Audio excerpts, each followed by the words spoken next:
Welcome to Lubera, the Swiss fruit and berry plant producers and breeders. I'm Markus Koppelt, I'm founder and breeder of Lubera, and today I'm talking about resistant, field-grown cherry tomatoes, red varieties. Here the varieties PrimaBella.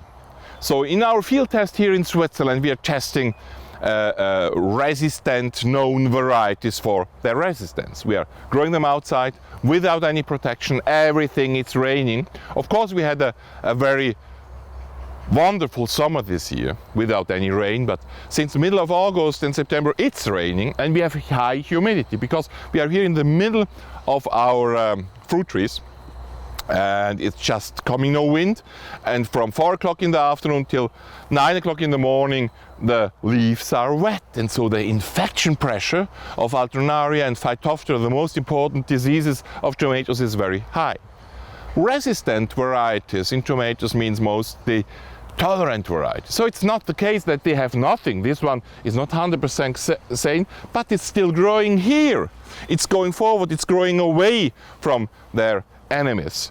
And one of the best resistant and good eating red cherry tomatoes which can be grown outside is this variety PrimaBella. And it's really bell, really nice.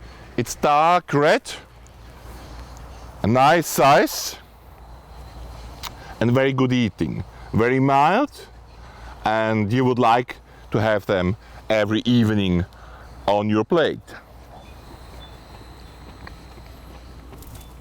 Of course, to have even more fruits, it would be a good thing with such a good growing variety to have them on different stems, so to make out of one plant 2 or 3 stems, to have a wider plant, more flowers and more fruit of this wonderful resistant variety PrimaBella.